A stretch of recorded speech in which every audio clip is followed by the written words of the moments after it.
my adrenaline pumping tonight because the new lockdowns are coming. Forget COVID lockdowns. Those are so last year. Get ready for climate lockdowns.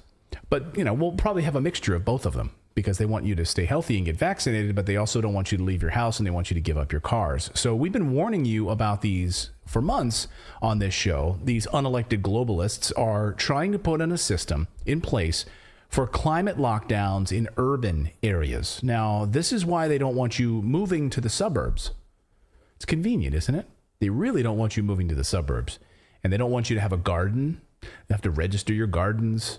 They don't want you buying those gas-guzzling cars. So they really want you in urban areas. And they want to take away your cars. They've said this publicly. And it's not a conspiracy theory. It's on their freaking website. And it's already happening. So if you've got friends that say, hey, Janice, you're a crazy nut for watching that Redacted and spewing these conspiracy theorists, just why don't you go to the World Economic Forum's website and hand it right to that guy's face and show them, here it is right here. And then why don't you also point out the cities where this is already happening? You could show them that. And then that person might say to you, Janice, okay, maybe you're not as crazy as I thought, but I'm going to go get some lunch now. Stop walking around and showing me websites. So it's not a conspiracy theory. It's written right out and published on their site. And it's already happening. We're going to show you the latest plan for this city planning in just a minute. But first, we got our first taste of these climate lockdowns already.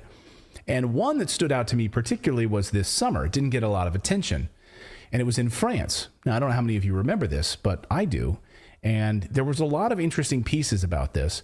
Because it was basically like, hey, these are the things you are allowed to do during a heat wave, and these are the things you're not allowed to do. You are not allowed to go to this place, this place, this place, this place.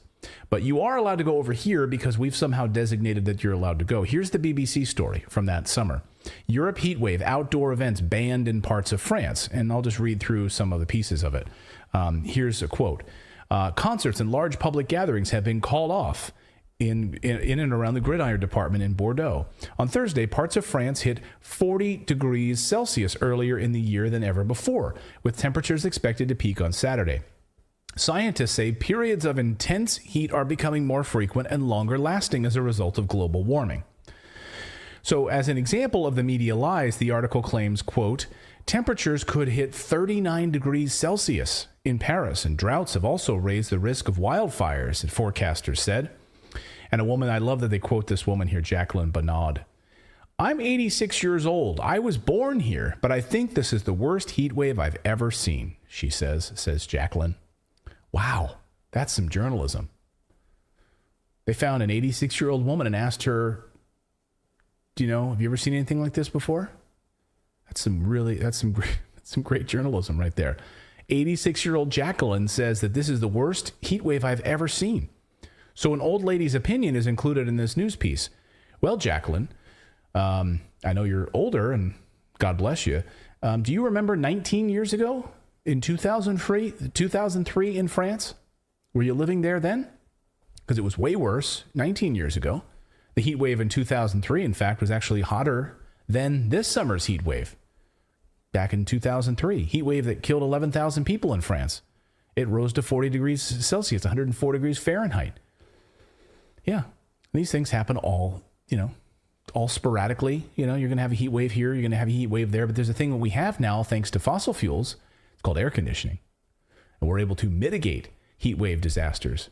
Now, most people don't die from heat, they die from cold. More people die from cold than ever do from heat.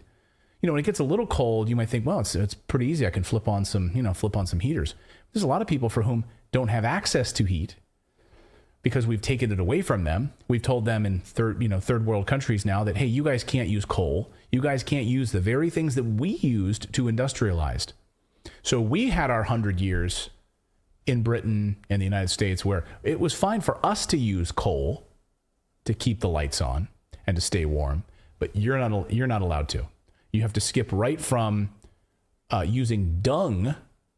You have to skip from that right to solar panels.